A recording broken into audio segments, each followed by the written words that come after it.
Saudi আরবে রুটি কোটা রান্না জীবনে কখনো খাইনি। প্রথমবার দেখছি। আর তোমাদেরকেও দেখাবার চেষ্টা করছি যে সৌদি আরবে রুটিগুলোকে কেমন করে খায়। আস্ত একটা রুটি তৈরি করে ছোট ছোট করে পিস করে নিচ্ছে। ভালো করে প্রসেসটা দেখলেই বুঝতে পারবে যে সৌদিরা কেমন করে রুটিগুলোকে খায়। প্রথমত আটাগুলোকে হলুদ দিয়ে খুব সুন্দর করে পানি দিয়ে মেখে নিয়েছে, ঠিক আঠা আঠা করে মাখাতে হবে। আর হাতে করে একটু পানি নিয়ে তাওয়ার মধ্যে খুব সুন্দর করে বসিয়ে দিতে হবে। আমি আর আমার কপিল দুজনে মিলে এই কাজটা করছি। আমার কিন্তু প্রথম অভিজ্ঞতা, জীবনে কখনোই এরকম করে রান্না করা দেখিনি। এই প্রথমবারই দেখছি। আগুনে একটু আঁচ দেওয়ার পরে ফোড়নে ভরে দিল। ওপর থেকে আগুনটাকে আবার রুটির মধ্যে দিবে, সেই জন্যেই। রুটিগুলো দেখেই বুঝতে পারছো যে ঠিক ধুম পিঠার মতো হয়েছে।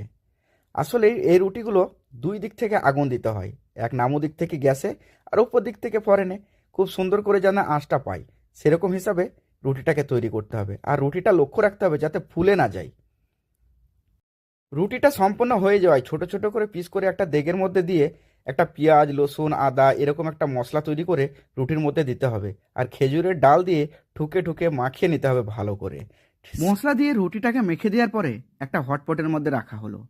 হটপটের মাঝখানে ছোট্ট করে একটা গাড়া করা হলো, সেখানে মাংস ঝোল দিবে।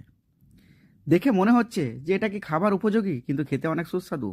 সৌদি আরবে এমন এমন খাবার করে, দেখতে যেমন তেমন লাগলেও খেতে কিন্তু অনেক সুস্বাদু লাগে। আফ্রিকার মানুষরা আটা ঘুলে খুমির করে এরকম করে খেয়ে থাকে, একই প্রসেস। কিন্তু সৌদি আরবে রুটি করে খাচ্ছে। রুটির ওপরে দিচ্ছে মরিচ, কিছু লেবু আর মাংসের ঝোল। খুব সুন্দর লাগছে দেখে, তাই না? খেতেও অনেক সুস্বাদু। বন্ধুরা, ভিডিওটা ভালো লাগলে সাবস্ক্রাইব করে রেখে সাথে থাকো।